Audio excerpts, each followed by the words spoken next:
Moving now to the northern suburbs, a competitive race there. New York's Congressional District 17. This covers parts of Westchester, Dutchess, and all of Putnam and Rockland counties. CBS 2's Tony Aiello standing by in Nyack, but we're going to begin with CBS 2's Kevin Rincon at Lawler headquarters in Pearl River tonight. Kevin, what do you have?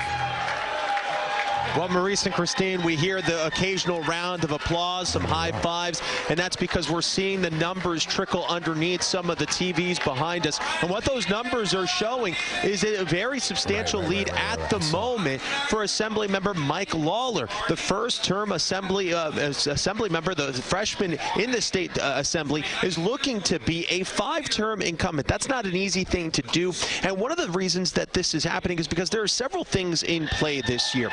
The concerns that we've been hearing from voters, that's about inflation. We've been hearing concerns about crime. We've been hearing a lot about taxes as well, and that's resonated with the voters.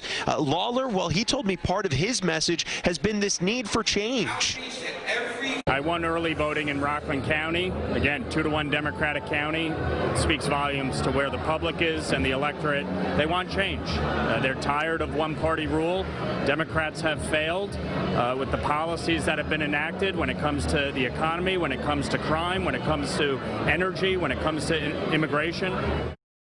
And right now we're hearing some of the announcements with Rockland County Republicans here on the stage as they're going through some of the numbers as well. And there is, again, a lot of enthusiasm here. And there's also been a lot of attention from Republicans at the national level. They dumped millions and millions of dollars into this race, which has helped, again, make it competitive, as many here hope that they can pull out the upset.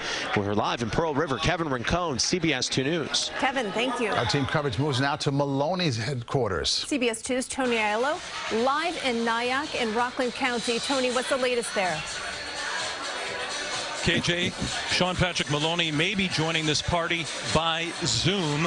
Late this afternoon, he decided to fly to D.C., really to represent in his role as chair of the Democratic Congressional Campaign Committee.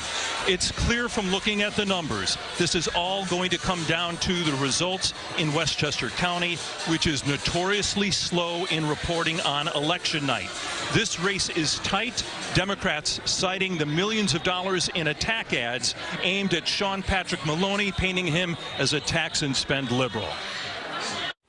We knew it would be a close race, particularly with all the millions of dollars that have been aimed our way from the Republican leadership. But they aimed them at Sean because they thought that he was vulnerable, in part, I guess, because of redistricting. Yeah, absolutely. We always knew it would be a close race here. So, but we've just been holding on, because of the DCCC chair, they've been going after him in particular. So we've just been holding on with this tsunami of dark money that's come into our district this year. There was a lot of dark money on both sides, Democrats and associated groups spending millions of dollars attacking Mike Lawler as MAGA Mike, trying to tie him to President Donald Trump, and also portraying him as someone who would be dangerous to abortion rights in New York State. So, again, a very tight race. We know that absentee ballots will be counted and reported tonight, thanks to a decision from a judge. This district shifting during redistricting. Sean Patrick Maloney actually currently represents the 18th Congressional District. He's now running in the 17th Congressional District, which means he's got Rockland County in his district. Many people he's never represented before. It's a tight race. People here are a little uncomfortable at how close this is. Reporting live in Nyack, Tony Aiello, CBS 2 News. Tony, we've been talking all evening here about how Maloney has chosen to be in D.C. instead of where you are tonight. I'm just curious if you've been able to talk to anybody and get comments on why he's not there and if they thought that was a little odd. Yeah, they're all kind of hewing to the campaign line, which is that he really felt that it would be important to be in Washington, D.C. The campaign saying that traditionally the head of the Democratic Congressional Campaign Committee would be in D.C. on election night. Of course, normally the head of a Congressional Campaign Committee is from a safe district and wouldn't have to necessarily be in his or her district on election night. Obviously, the closeness of this race, not something Sean Patrick Maloney probably anticipated even just a year ago. He last was in a competitive race in 2014 when he won re-election, the first time he stood for re-election, by about 3,000 votes.